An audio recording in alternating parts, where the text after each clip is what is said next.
அருட்பெரும் ஜோதி அருட்பெரும் ஜோதி தனிப்பெரும் கருணை அருட்பெரும் ஜோதி எல்லா உயிர்களும் இன்று வாழ்க வல்லல் மலரடி வாழ்க வாழ்க சர்க்குருநாதா சர்க்குருநாதா சன்மார்க்க சங்கங்கள் தழைக்க அருள் தாதா திருவர் பிரகாசவல்லல் பெருமான் திவ்ய திருவடியே சரணம் சரணம் கலைநிறை கணபதி சரணம் சரணம் கலைநிறை கணபதி சரணம் சரணம் கஜமுக குணபதி சரணம் சரணம் கஜமுக குணபதி சரணம் சரணம் தனவழி சரணம் சரணம் தரைவ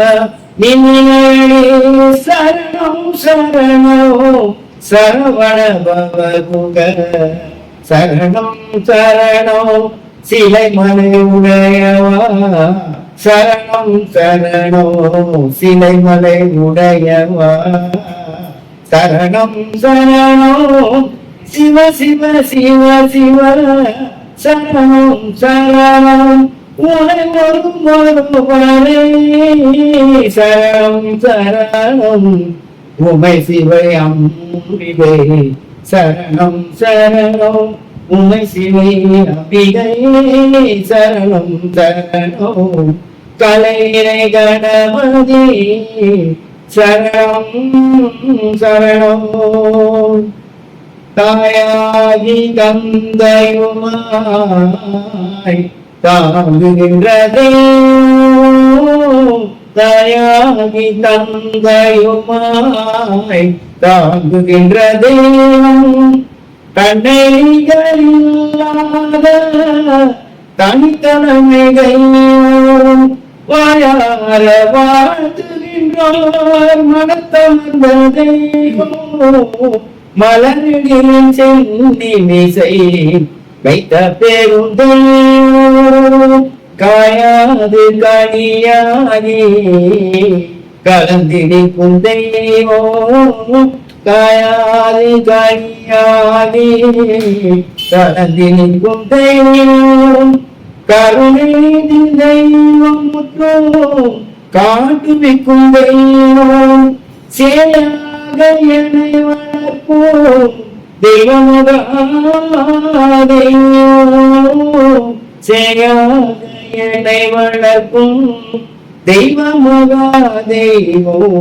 சிற்றபையில் ஆடுகின்ற தெய்வமதே தெய்வம் சிற்றபையில் ஆடுகின்ற தெய்வமதே தெய்வம் அருட்சோதி தெய்வம் எங்களை ஆண்டு கொண்டதே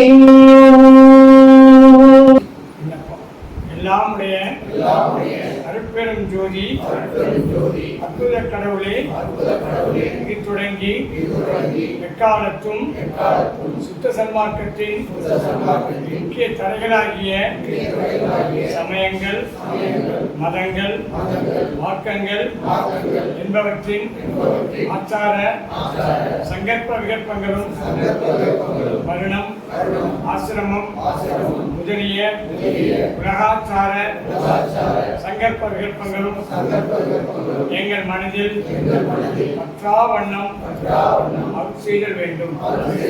சுத்த சன்மார்க்கத்தின் முக்கிய லட்சியமாகிய ஆன்மீக ஒருமைப்பாட்டு உரிமை எங்களுக்குள் எக்காலத்தும் எவ்விடத்தும் எவ்விதத்திலும் எவ்வளவும் நகாமல் நிறைந்து விளங்க செய்வித்தொழல் வேண்டும்.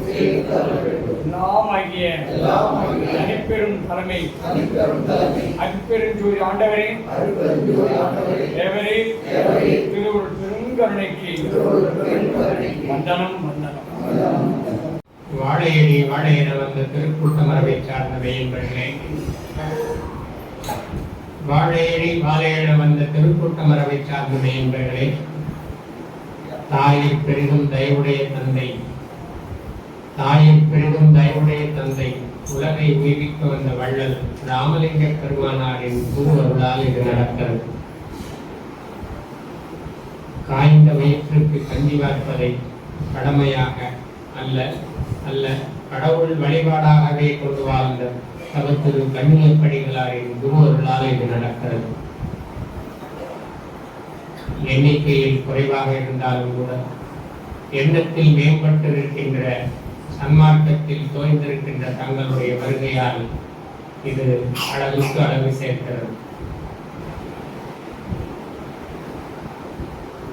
எத்தனையோ பொழுதுபோக்குகள் இருந்தாலும் கூட, எத்தனையோ வேலைகள் இருந்தாலும் கூட அவற்றை எல்லாம் கொஞ்சம் ஒதுக்கி வைத்துவிட்டு இன்றைய பொழுதை, இந்த மாலை பொழுதை நம்மை ஈடேற்றுவதற்காக வந்த, வாழ்விக்க வந்த வள்ளல் பெருமானை பற்றி சிந்திப்பதற்குரிய அற்புதமான வாய்ப்பாக இது அமைந்திருக்கிறது என நினைந்து வந்திருக்கக்கூடிய உங்கள் பொன்னார் திருவடிகளை இந்த வள்ளலார் தொண்டு நிறுவனம் வணங்குகிறது, வரவேற்கிறது, வாழ்த்துகிறது.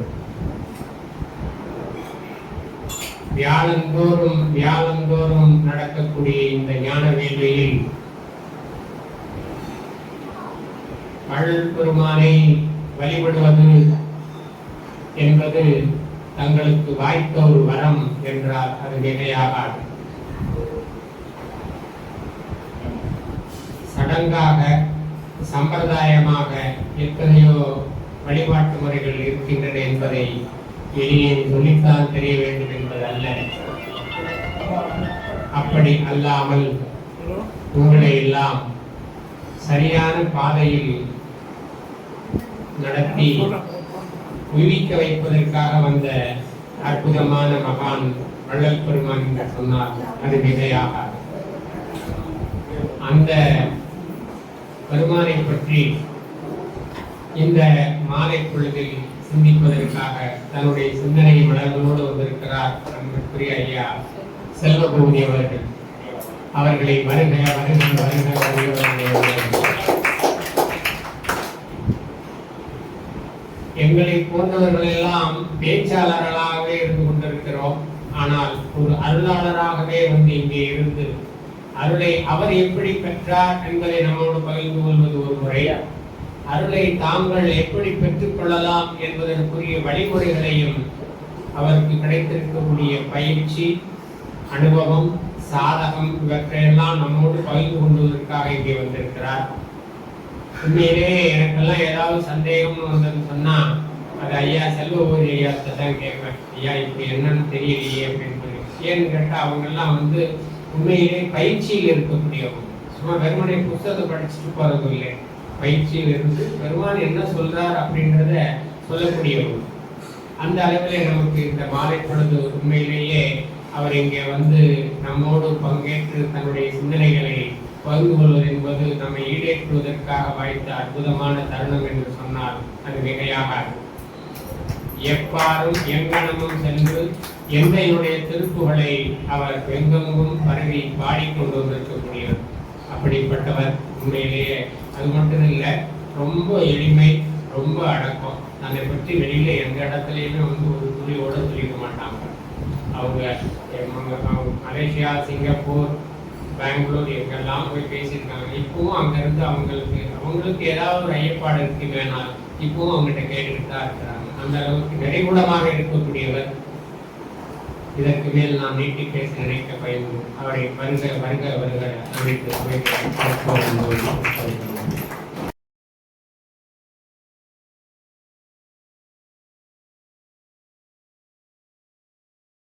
உலகம் தழைக்க வந்துதித்த உருவே வருக.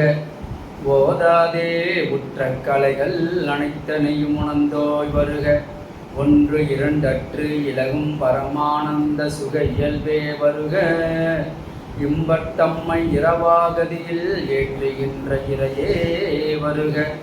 என் போல்வார் கலகம் தவிட்டு கதியளிக்கும் கண்ணே வருக. கண்ணிறைந்த களிப்பே களிப்பில் ஊறுகின்ற கனிவே வருக. கலைமதிதோய் வலகம் செறிந்த வடற்பதியன் வாழ்வே வருக. ராமலிங்க வள்ளல் எனுமோர் மாணிக்க மணியே வருக வருகவே. திருவருட்பிரகாசர் வள்ளல் எனுமோர் மாணிக்க மணியே வருக வருகவே.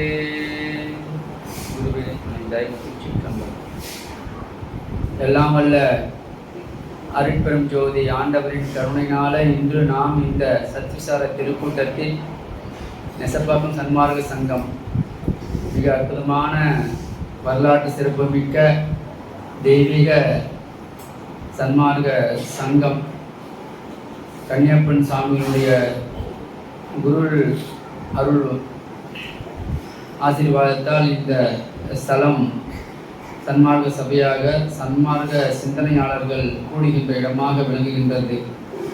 அந்த மகானுடைய தெய்வ திருவடிகளுக்கு பொன்னார் திருவடிகளுக்கு அனந்த கோடி வந்தனங்களையும் நன்றியும் தெரிவித்துக் கொண்டு இந்த சுத்த சன்மார்க்க அருளுரையாகிய வள்ளல் பெருமானுடைய திருவாக்கிலிருந்து வெளிப்பட்ட சத்திய கருத்துக்களை மீண்டும் அவர் திருவாக்கினால் வெளிப்பட்டு விளங்கும்படிக்கு அருள்பாலிக்க திருவுளம் கொண்ட நமது வள்ளல் பெருமான தெய்வ திருச்சன்னத்தின் முன்னே கூடியிருக்கின்ற இந்த அருளாளர்களுடைய முன்னாள் திருவடிகளை வணங்கி இன்று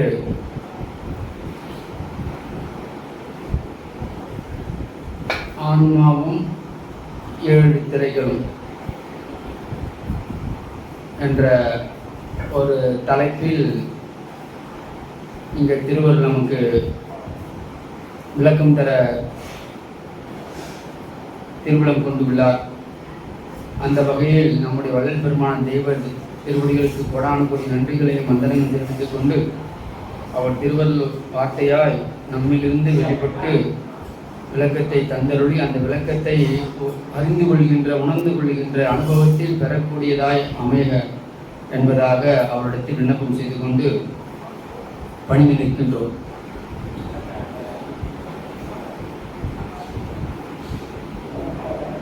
அதாவது வள்ளல் பெருமானார் அவர்கள் அந்த அகவல்ல நமக்கு எல்லாம் தெரியும்.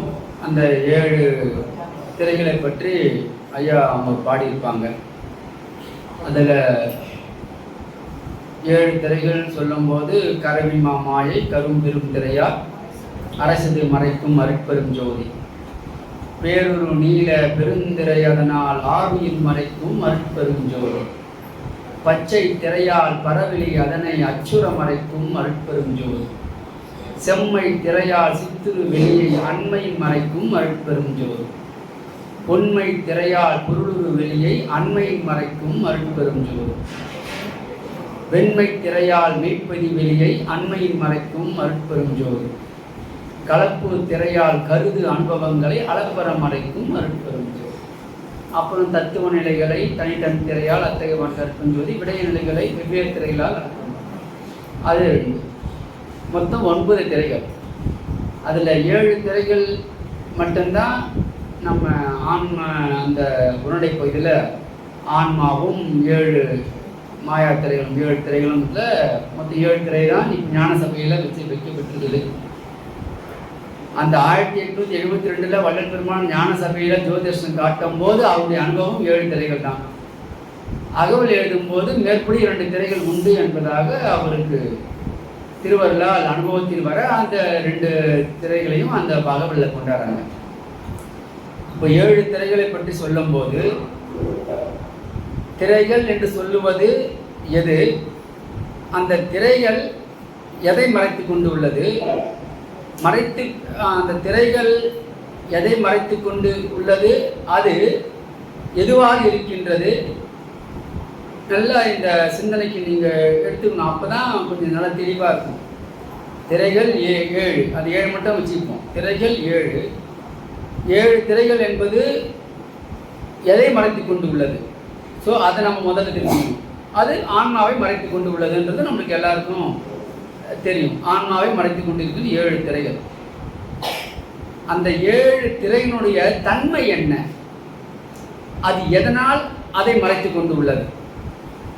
அப்போ ஆன்மாவின் நிலை என்ன, அந்த ஆன்மாவை ஆன்மா என்றால் என்ன, ஆன்மாவின் தன்மை என்ன, ஆன்மாவை மூடிக்கொண்டிருக்கின்ற திரைகள் என்ன, திரைகளின் தன்மை என்ன, அந்த 7 திரைகள் ஏன் ஆன்மாவை மூடிக்கின்றிருக்கு, அது என்ன காரணம், இப்படி ஒரு சிந்தனைகள்லாம் நம்ம சக்தி விசாரத்தில் தனிமையில் பண்ணணும். இப்போ நம்ம கூடி பண்ணுறோம், திருவள்ளால் நமக்கு அறிவிக்கப்பட்டது, அனுபவப்பட்டது, உணர்த்தப்பட்டது, படித்தது, சரிங்களா, ஏட்டறிவு, உண்மை அறிவு, அனுபவ அறிவு, இதெல்லாம் வச்சு தான் ஓரளவுக்கு நம்மளால் கிரகிச்சு சொல்ல முடியும். அதை கிரகிச்சுக்கிறவங்களும் ஓரளவுக்கு அதில் ஊண்டு இருந்தால் தான் கிரகிச்சிக்க முடியும். இல்லைன்னா அது கிரகிச்சிக்க முடியாது, ஏதோ ஒரு விஷயம் சொல்கிறாங்க என்ற மாதிரி தான் போயின்னு. ஆகவே இது தொடர்ந்து இதுபோல் சக்திசார கூட்டங்களில் கலந்து கொண்டால் நமக்கு உண்மை வெளிப்படும். அந்த வகையில் இந்த உடம்பினில் நான் யார் எனில் நான் ஆன்மா, நான் யார் எனில் நான் ஆன்மா, ஒரு அணுநிலை, ஆன்மா என்கின்ற ஒளி பொருந்திய அணுநிலை, ஒளி பொருந்திய அணு. இப்போ அதுதான் இப்போ வள்ளல் பெருமான் சொல்லும் போது கரவின்மா மாயை கரும் பெரும் திரையால் அரைசது மறைக்கும் அருட்பெரும் ஜோதி, பேருரு நீல பெருந்திரையாதனால் 6 உயிர் மறைக்கும் அருட்பெரும் ஜோதி. அப்புறம் பச்சை திரையால் பரவெளி அதனை, செம்மை திரையால் சித்துரு வெளியை, அப்போ பரவெளி சித்துருவெளி, சரிங்களா, பரவெளி சித்துருவெளி. அப்புறம் பொன்மை திரையால் பொருளுருவெளி, வெண்மை திரையால் மெய்ப்பதி வெளி, வெண்மை கலப்பு திரையால் கருது அனுபவங்கள். அப்போ இங்கே மேலே நம்ம சொல்லியிருக்கிறது முதல் 2க்கு எந்த வெளின்னு சொல்லலை. கரவின் மாமாயை கரும் பெரும் திரையால் அரைசது மறைக்கும் அருட்பெரும் ஜோதி, சரிங்களா. அரைசது அருளாட்சியை மறைக்கிற ஒரு நிலை அது. ஸோ அதுக்கு திரையும் கிடையாது, அது என்ன திரைன்னு சொல்கிறேன், அது இருள், கார் இருள்னா அதனுடைய திரை, கருப்பு திரை. அடுத்தது நீல பேருரு நீல பெருந்திரை, அதனால் 6 உயிர் மறைக்கும் அருட்பெரும் ஜோதி. அப்போ உயிர் என்கின்ற ஒரு திரை, அது உயிராகிய திரை அது. சரி, அப்போ அது என்ன, இந்த 2 என்னன்றது தெரிஞ்சுக்கணும். அதுக்கப்புறம் பரவெளி சித்துருவெளி, அப்புறம் பொருளுருவெளி, அதுக்கப்புறம் மெய்ப்பதிவெளி, அப்புறம் கருது அனுபவங்கள்.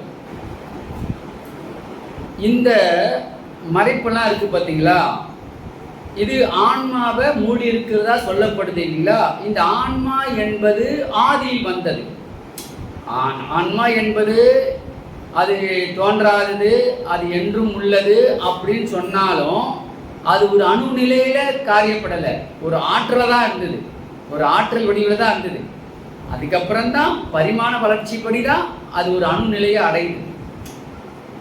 ஆகவே இங்க கரவின் மாமாயை கரும் பெரும் திரை என்பது பேர் இருள் நிலை.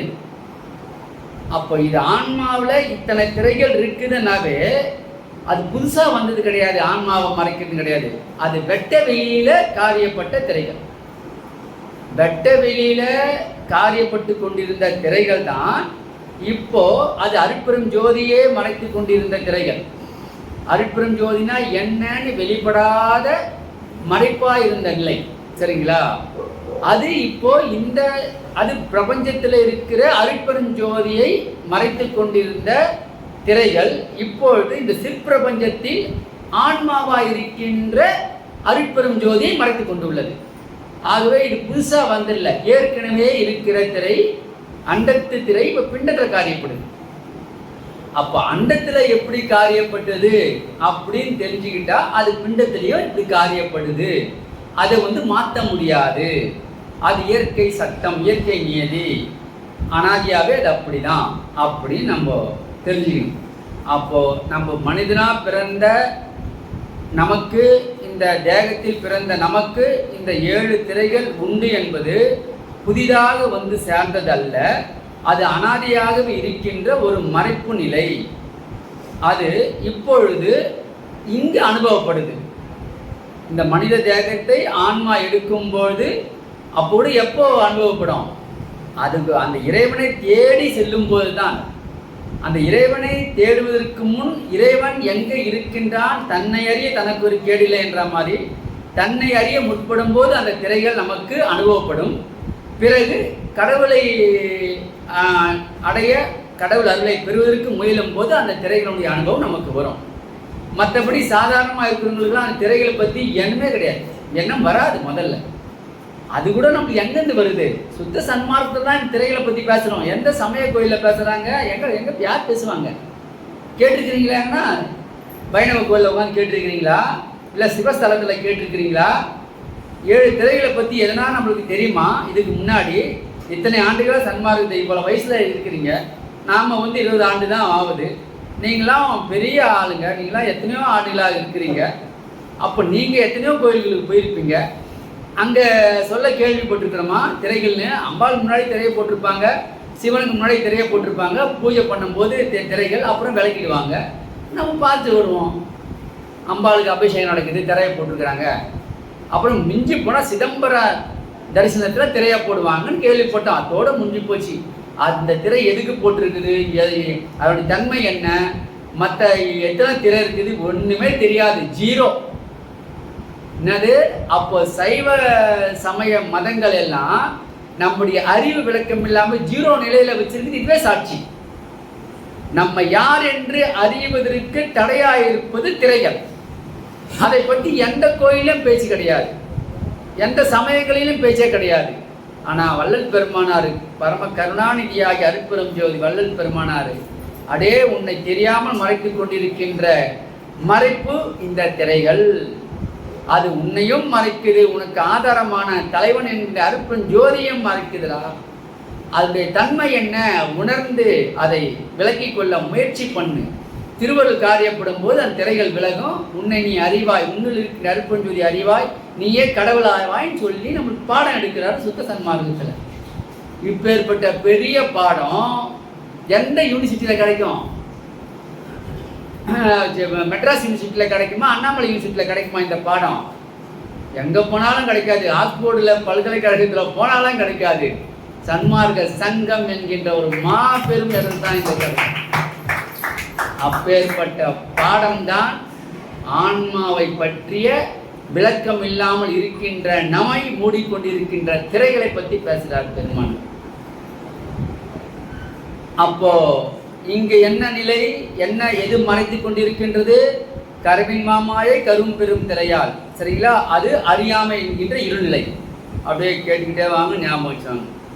கருவின் மாமாயை கரும் பெரும் திரையால், கரும் பெரும் திரையால் அரைசது மறைக்கும் அருட்பெரும் ஜோதி. அந்த இறைவனுடைய அருளாட்சியே நமக்கு விளங்காத மாறு. இறைவனுடைய அருளாட்சி தான் பிரபஞ்சம் முழுவதும் நீக்கமர நிறைந்து விளங்குவது. அண்டத்தும் பிண்டத்தும் அருட்பெரும் ஜோதியினுடைய அருளாட்சி தான் நடக்குது. ஆனால் இந்த உண்மையை அறியாவண்ணம் பேரிருள். எப்படி அண்டத்தில் எடுத்தவொன்னே சூரியன் வரல, எடுத்தவொன்னே சுயஞ்சோதி வெளிப்படலை, கார் இருள் தான் இருந்தது. பல கோடி ஆண்டுகளாக வெட்ட வெளியில இருள் தான் சூழ்ந்திருந்தது. பல கோடி ஆண்டுகளுடைய பரிணாம வளர்ச்சி பிறகு அந்த இருளுடைய அழுத்தம் காரணமாக அழுந்தி அந்த இருளிலிருந்து வெளிப்பட்ட மங்களான ஒளி தான் சுயஞ்சோதி நிலை. அதிலிருந்து பிரகாசமா வெளிப்பட்டது தான் சூரிய ஜோதி. சரிங்களா? ஆகவே சுயஞ்சோதி அனாதி நிலை, சூரியனுடைய ஒளி ஆதி நிலை.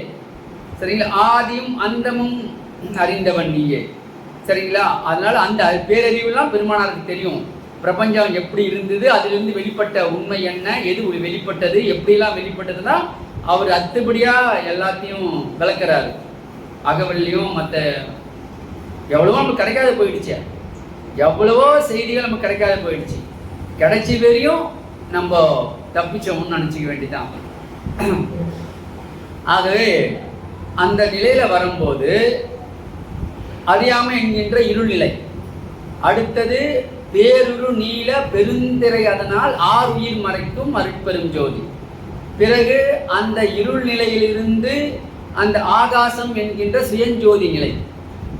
அந்த பேருருள் நீங்கி அந்த வெட்ட வெளியில அந்த ஒரு சுயஞ்சோதி வெளிப்படுது, அந்த இருளிலிருந்து வெளிப்படுது. இதெல்லாம் அண்டத்து விளக்கம். இதெல்லாம் இப்போ அதுல இருந்து சுயஞ்சோதி வெளிப்பட்ட பின்பு அதிலிருந்து வெளிப்படுகின்ற பறவை, அந்த வெளிதான் இந்த உயிர் விளக்கம் பெறுகின்ற ஸ்டேஜ் அது. அதுக்கு பேரண்ட பகுதியின் பேர். முதல் கரவின் மாமாவை கரும்பெரும் திரையால் என்றது வெட்ட வெளியிலே சூழ்ந்திருந்த இருள்நிலை. பிறகு பேரூர் நீல பெருந்திரையாதனால் ஆறுயிர் மறைக்கும் அருட்புறம் ஜோதி என்பது வெட்ட வெளியிலிருந்து வெளிப்பட்ட சுயஞ்சோதி நிலை. பிறகு பச்சை திரையால் பரவெளி அதனை அச்சுர மறைக்கும் அருட்பெரும் ஜோதி என்றது பேரண்ட நிலை. பிறகு செம்மை திரையால் சித்துரு வெளியை அண்மை மறைக்கும் அருட்பெரும் ஜோதி என்பது அண்டத்து நிலை, அண்ட நிலை, அண்டம். இதுவரையும் உங்களுக்கு ஒரு ஷார்ட்டாக சொல்லிட்டு அப்புறம் போனாதான் கரெக்டாக இருக்கும். இப்போ வெட்ட வெளியில இருள் சூழ்ந்திருந்தது, அது இயற்கையாக சூழ்ந்திருந்தது. பிறகு அது பரிணாம வளர்ச்சிப்படி அந்த இருளிலிருந்து ஒரு சுயஞ்சோதி என்கின்ற அந்த ஆற்றல் வெளிப்பட்டது, அந்த ஒளி ஆற்றல் வெளிப்பட்டது. ஆனால் ஆற்றல் தான் இருந்தது, அதுதான் மங்களா இருந்தது. அந்த சுயஞ்சோதி என்பது மங்களா இருந்தது, பளிச்சென்று இருக்காது, மங்களா இருந்தது. ஏனென்றால் அது ஒரு ஆற்றலாக தான் இருந்தது. அந்த ஒளி ஆற்றலாக இருந்தது. அது எப்பொழுது அணு வடிவம் எடுத்ததோ அந்த ஆற்றல் தன்னை பூரணமாய் வெளிப்படுத்தி கொள்வதற்காக அது ஒரு லேயரை உருவாக்கிச்சு, தன்னை சுற்றி ஒரு லேயரை உருவாக்கிச்சு. அதான் அணு நிலை. அந்த அணுவில் அந்த ஆற்றல் பட்டு தான் பிரகாசமாக வெளிப்பட்டது. அப்படி அந்த அணு ஒளி பொருந்திய அணுக்கள் நிறைந்த இடம்தான் எது சுயஞ்சோதியுடைய வெட்டவெளி நிலை. அங்கே உருவான உயிர் அணுக்கள், விந்தணுக்கள் பேர். அது பேர். எப்படி ஒரு ஆணிடத்தில் விந்து இருக்கின்றதோ அது எங்கிருந்து வந்தது? வெட்ட வெளியில் இருந்த அந்த இடத்திலிருந்து வந்த இறை ஆற்றல் தான் இங்க விந்தா இருக்குது. ஆகவே அந்த விந்து என்ற ஒளி ஆற்றல், ஒளி அணுக்கள், அந்த ஒளி அணுக்கள் எல்லாம், அந்த ஒளி அணுக்கள் என்பது ஆணம்சம். அந்த ஆணம்சமாகிய அந்த ஒளி அணுவிலிருந்து அது வெளிப்படுத்திய அணு, அது பல கோடி ஆண்டுகளாக இந்த ஒளி அணுக்கள், விந்தணுக்கள் பிரபஞ்சம் முழுவதும் அப்படியே குவிஞ்சு போயிருந்தது. அது மேலே மேலே மேலே மேலே குவிஞ்சு அது ஒரு புழுக்க நிலைக்கு வந்து தன்னிலிருந்து ஒரு அணுவை வெளிப்படுத்தியது. அதுக்கு பேர் வெப்ப அணு பேர்.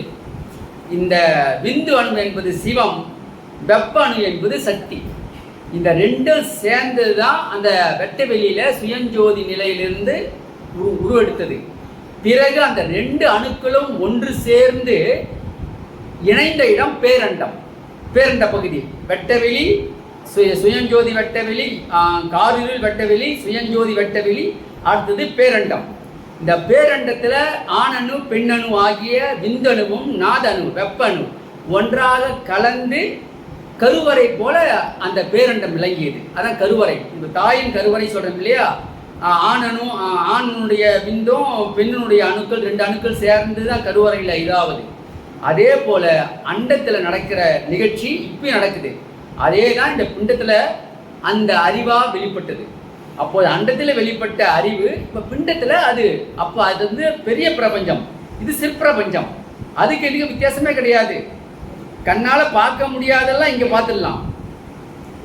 அங்கே என்ன பார்க்க முடியலையோ, உங்களால் எது உணர முடியலையோ, எது அனுபவிக்க முடியலையோ, அதை இங்கே அந்த அருட்பெரும் ஜோதி ஆன்மா வடிவிலிருந்து அனுபவிக்குது. அது நம்மளுடைய அனுபவமாக இருக்குது.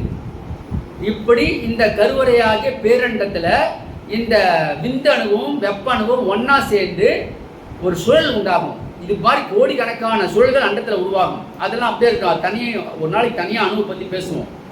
அப்போ தான் நம்முடைய பிரபஞ்சத்தினுடைய ரகசியம், நம்ம ரகசியம் அப்போ தான் தெரியும். அப்போ இரண்டும் சேர்ந்து ஒரு அணுவை உருவாக்குது. அந்த அணுவுக்கு பேர் பாதரச ஆற்றல், பாதரச அணுன்னு பேர், பாதரச அணுன்னு பேர். இந்த ரெண்டு அணுவும் சேர்ந்து உருவாக்குற அணுவுக்கு பாதரச அணு. அந்த பாதரச அணுக்களிலிருந்து வெளிப்பட்டது தான் சூரிய சந்திர கோள்கள், மற்ற எல்லாம், பூமி எல்லாம். அதில் முதல் உருவானது சூரிய கோள். அந்த சூரிய கோள் உருவாவதற்கு ஆதாரமாக இருந்தது பாதரச அணுக்கள். அந்த பாதரச அணு என்பது ஒரு பிள்ளை போல, அதுக்கு தாய் தந்தையாக இருந்தது. விந்து அணு என்ற ஒளி அணுவும் வெப்ப அணு என்ற நாத அணுவும் ரெண்டா சேர்ந்து தான் பாதரச அணு என்கின்ற ஒரு அணுவை உருவாக்கியது. அந்த அணுக்கள் ஒன்றா சேர்ந்து உருவாக்கிய முதல் கோள் சூரிய கோள். அது பல கோடி ஆண்டுகள் ஆகியதான். இது முருகப்பெருமானாரும் அகத்திய பெருமானும் சொல்றது. பல கோடி ஆண்டுகள் ஆச்சான் அந்த ஒரு சூரியன் உருவாவத்துக்கு. பிறகு அந்த சூரியன் முழுமை அடைஞ்சால்தான் மற்ற கோள்களையெல்லாம் உருவாக்கும் தகுதி அதுக்கு கிடைக்குமா. அப்படி இந்த பிரபஞ்சத்தில் எத்தனையோ கோடி ஆண்டுகளாக நடைபெற்ற அந்த விளக்கம் தான் இப்பொழுது இந்த பிண்ட தியாகத்தில் நமக்கு அனுபவப்படுது. அப்படி இருக்கும்போது அந்த பேரண்டம் முடிஞ்சு அந்த அண்டம் வரும்போது அங்கே தான் சூரிய சந்திர கோள்கள்லாம் முழுமை பெறது. பிறகு இந்த முழுமை பெற்ற அடுத்த நிலை அப்படின் போது எது சொல்கிறாங்கனாக்கா, அதுக்கு தான் முதல்ல பறவெளின்னு சொல்லிட்டோம். அப்புறம் சித்துரு வெளி என்பது இந்த சூரிய சந்திர கோள்கள் மற்ற பூமியெல்லாம் வெளிப்படுவது. செம்மை திரையால் சித்துரு வெளி. சித்துரு என்பது அந்த அருள் விளக்கம் வெளிப்படுகின்ற நிலை. ஸோ சிவம் என்கின்ற அந்த வெட்ட வெளியிலிருந்து நமக்கு இந்த அருள் வெளிப்படும் போது இந்த அருளே சூரிய சந்திர ஜோதியா இருக்கிறது அப்படின்னு சொல்லப்படுது. பிறகு இந்த சூரிய சந்திர ஜோதிகள் விண்ணுலகில் நமக்கு காரியப்படுது. அதனால தான் மில்க்வே கேலக்சி பால்வெளின்னு சொல்கிறோம். அந்த பால்வெளி தான் இந்த விண்ணுலகம். அண்டத்தில் சூரியன் சந்திரன், அப்போ இது பூமி கிடையாது. அந்த விண்ணுலகம் என்பபோது நமக்குன்னு ஒரு கேலக்சி இருக்கு இல்லையா, அதுதான் விண்ணுலகம். அதுக்கு மேலே இருக்கிறது அண்டம் என்பது எல்லாமே நிறைஞ்சது. இங்க பூமியோட சேர்ந்து பஞ்சபூத ஆற்றல்களும் விளங்குற இடம் இந்த விண்ணுலகம். அந்த விண்ணுலகத்துல தான் நாம இப்போ வாழறோம். அது பால்வெளி மண்டலமா பிரபஞ்சம் முழுவதும் இந்த அருள்நிலை சூரிய சந்திர கோள்களாய், காத்தாய், அக்னியாய், பஞ்சபூதங்களாய் காரியப்படுவது. அந்த அண்டத்திலிருந்து விண்ணுலகத்துல தான் பரிபூர்ணமா பஞ்சபூதங்கள் காரியப்படுது. அங்குதான் வாயுவும் உருவாகுது. அந்த விண்ணுலகம். அப்புறம் என்னது, பொருளுரு வெளி.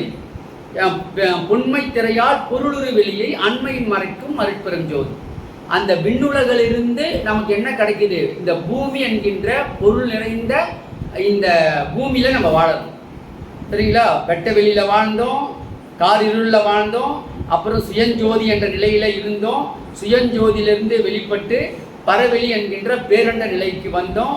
பேரண்ட நிலையில இருந்து கருவுல இருந்து வெளிப்பட்டு பிறகு அண்டத்துல சூரிய சந்திர கோள்களா இந்த அணுக்கள் இருந்தது. பிறகு அந்த சூரியனிலிருந்து வெளிப்பட்ட அந்த அணுக்கள் தான் ஆத்ம அணுக்கள். சரிங்களா? அந்த ஆத்ம அணு அப்படின்னா வெளிப்பட்டது. சூரியனுடைய மைய பகுதியிலிருந்து வெளிப்பட்ட ஆற்றல் ஆழ்நிலையில இருக்கும். அதுக்கு பேரு அருட்பெரும் ஜோதி அணுவும் பேரு. அந்த அருட்பெரும் ஜோதி அணுவிலிருந்து வெளிப்பட்ட அணுக்கள் தான் இந்த ஆத்ம அணுக்கள். சரிங்களா? இப்படி ஒவ்வொரு நிலையாய் கடந்து லாஸ்ட்ல மெய்ப்பதி வெளின்னு வரும். மெய் என்பது உடம்பு. அதுல இந்த மெய் என்கின்ற உடம்பாகிய வெளியில் பதி என்கின்ற ஆத்ம கடவுள் அங்கு குடியிருக்குது. அதனால கடைசியில என்ன சொல்றாரு? வெண்மை திரையால் மெய்ப்பதி வெளியை அண்மையின் மறைக்கும் அருட்பெரும் ஜோதி. அப்போ மெய்ப்பதி இந்த உடம்புல இறைவன் இருக்கின்றார் என்பதை எது உணர்த்துதனக்கா? வெண்மை திரை. அப்ப வெண்மை என்பது தூய்மையின் அடையாளம். சரிங்களா? தூய்மையால் எனது துரிசலாம் நீக்கி மெய் வாய்மையால் கருணை மழை பொழி மழையே. அப்ப தூய்மை என்பது இந்த வெண்மையை குறிக்கிறதுனால வெண்மை என்பது அருள்நிலையை குறிக்கும். ஆகவே இந்த உடம்புல இந்த மெய் என்கின்ற இந்த வெளியில பதி என்கின்ற கடவுள் ஆன்மா விளங்குவதை அனுபவிக்கின்ற அனுபவ நிலை. சரிங்களா? பிறகு இது முடிஞ்ச உடனே கலப்பு திரை என்பது அந்த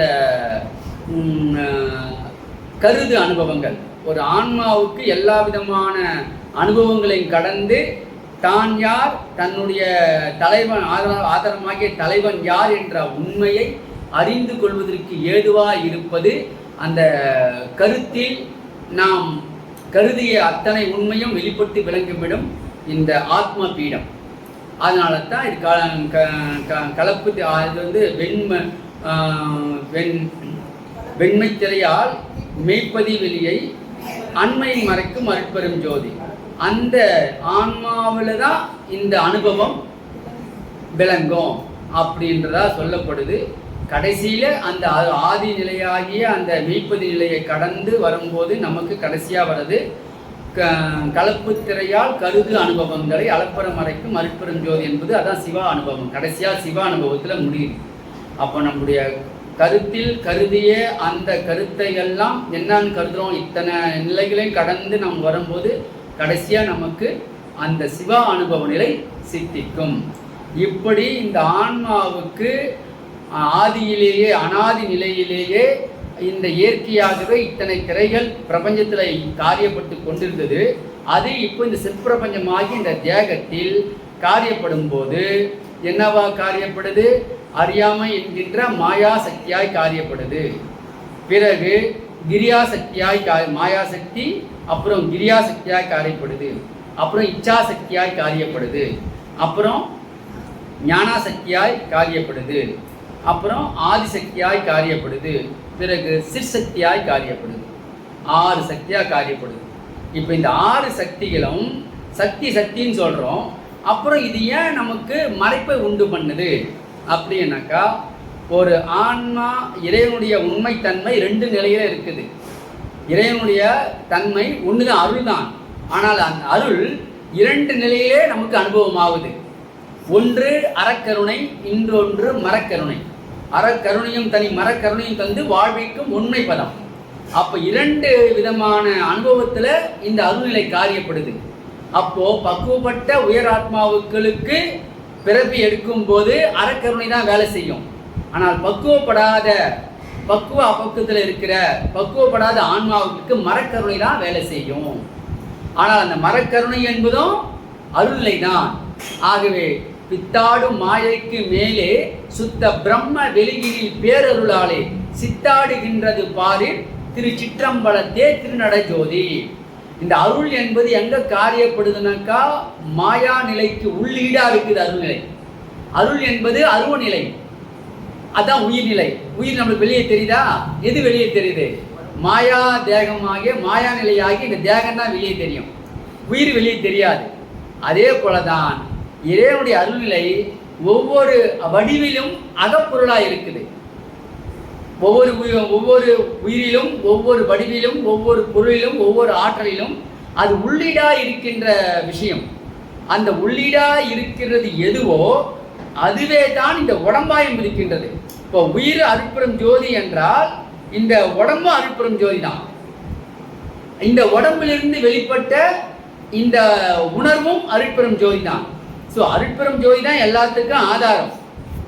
இதை நான் என்ன பண்ணேன், எல்லாத்தையும் விசாரணை பண்ணிக்கிட்டு ஒரு சார்ட் மாதிரி போட்டேன். சார்ட் மாதிரி போட்டு உங்களுக்கு எப்படி சொன்னால் இது ரொம்ப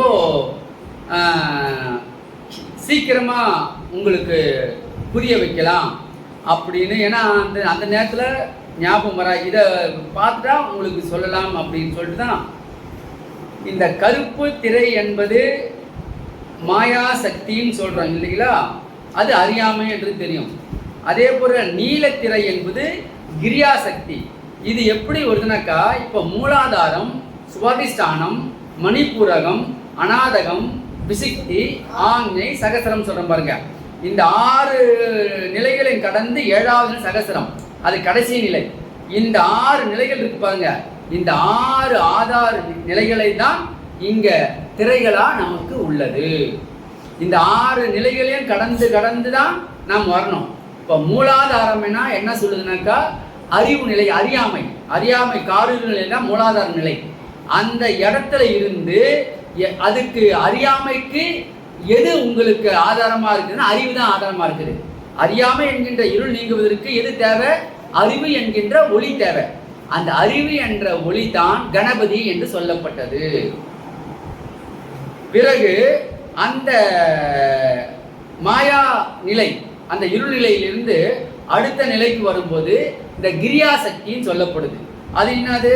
பேருரு நீல பெருந்தரை அதனால் ஆறுயிர் மறைக்கும் அருட்பெரும் ஜோதி. அப்போ இங்க உயிர் நிலைன்னு சொல்றாங்க. இப்போ பேருரு நீல பெருந்தரையால் 6 உயிர் மறைக்கும் அருட்பெரும் ஜோதி. இங்க 6 உயிர் மறைக்கும் அருட்பெரும் ஜோதினா என்ன அர்த்தம் அப்படின்னாக்கா, கடவுள் என்பது அருட்பெரும் ஜோதி. ஆனால் அவர் அருட்பெரும் ஜோதி என்பவர் உயிர்தான் அருட்பெரும் ஜோதின்னு நாம் அறியாதபடிக்கு ஒரு மறைப்பு. உண்மையில் அருட்பெரும் ஜோதி தனியா ஒன்று இல்லை. அது இருளும் அருட்பெரும் ஜோதி, ஒளியும் அருட்பெரும் ஜோதி. அந்த இருள் அருட்பெரும் ஜோதியாக இருந்த இருள்நிலை இப்பொழுது தன்னிலிருந்து ஒளியை வெளிப்படுத்தி கொண்ட நிலை நீ பேருரு நீல பெருந்திரை. அதனால் அந்த பேருரு சொல்லக்கூடிய அந்த நீல நிறம் பார்க்கிறோம் இல்லையா, அது வேற ஒன்றும் இல்லை, வாயு அணுக்களின் திரட்சி, வாயு அணுக்களின் கூட்டம் தான் உங்களுக்கு நீளமா தெரியுது. அந்த வாயு அணுக்கள் என்பது எப்படி காரியப்படுதுனாக்கா, அந்த ஒளி அணுக்களிலிருந்தான் வாயுவை வெளிப்பட்டது. அந்த ஆற்றல், அந்த வெப்பமும் அந்த விந்து அணுவும் ஒன்றாக காரியப்படும் போது அதற்கு வெப்பம் வெளிப்பட்டது.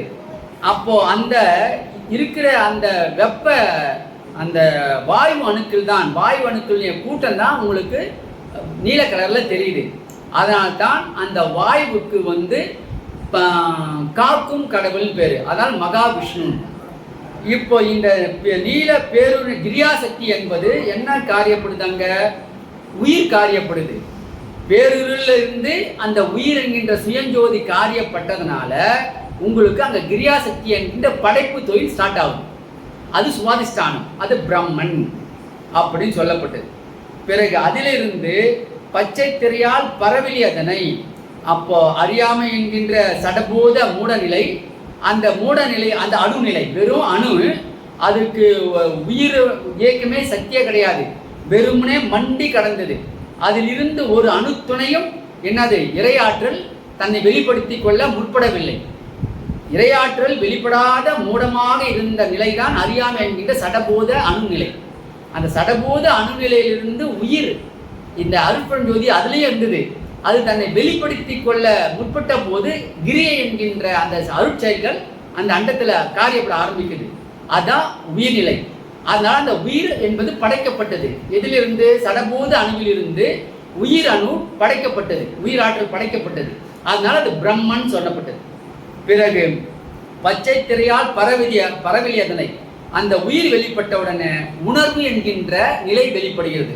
அதுதான் பராசக்திக்கு ஈரம்சம் கொண்டவள் சொல்லுவாங்க. பச்சை நிறத்துல ஆடையை சாத்தி அம்பாள் கருணையே வடிவானவங்க, இறக்க குணம் உள்ளவங்க, அதனால அவங்கள வழிபட்டா நம்மளுக்கு நல்லதுன்னு சொல்லப்பட்டது. பராசக்தி என்பது அந்த பறைநிலையாகிய அந்த அருள்நிலையை குறிக்குது. அது வந்து ஈராம்சம் கொண்டது. அது வந்து உணர்வு நிலை, அந்த ஈராம்சமாகிய உணர்வு நிலை, இறக்கமாகிய உணர்வு நிலை, அப்புறம் உணர்வு நிலை காரியப்படுது. அந்த உணர்வு நிலை தான் நம்மை காத்து ரட்சிப்பது. அந்த உணர்வு நிலை எப்படி இருக்குது? காத்தா வேலை செய்யுது, காத்தா வேலை செய்யுது. உயிர் இந்த உடம்புல காரியப்படுறதுக்கு எது காரணமா இருக்குது? உயிரும் உடம்பும் ஒன்னா இருக்கிறதுக்கு மூச்சு காத்து தான். இந்த மூச்சு காத்து நின்று போச்சுன்னா உடம்பு வேற உயிர் வேற தனித்தனியா போயிடும். அப்ப அந்த ரெண்டும் ஒன்னா இருந்து காரியப்படுவதற்கு எது சகாயம் பண்ணுது, எது காப்பாத்துது? அந்த உணர்வு என்கின்ற அந்த வாயு நிலை. அதனால தான் படைக்கும் காக்கும் தொழில் விஷ்ணு அப்படின்னு சொல்லப்படுது. விநாயகர் மூலாதாரம், சுவாதிஷ்டானம் பிரம்மன், பிறகு மணிப்பூரன் தான் விஷ்ணு. பிறகு அதிலிருந்து அடுத்த இதில் வரும்போது உணர்வு நிலை. ஒரு மிருகம்லாம் இருக்குது இல்லையா, உயிர் இருக்குது, அதுக்கு உணர்வும் இருக்குது. அதே சமயத்தில் மனமும் வேலை செய்யும். ஆனால் மனம் குறிப்பிட்ட அளவு தான் வேலை செய்யும், விருத்தி கிடையாது, மனோவிருத்தி கிடையாது, மன ஆற்றல் கிடையாது. எல்லாத்தையும் செய்து முடிக்கலாம் என்ற அந்த ஒரு நிலை அது கிடையாது. ஆனால் அது எங்கே வெளிப்படுது? சிவப்பு செம்மை திரையால்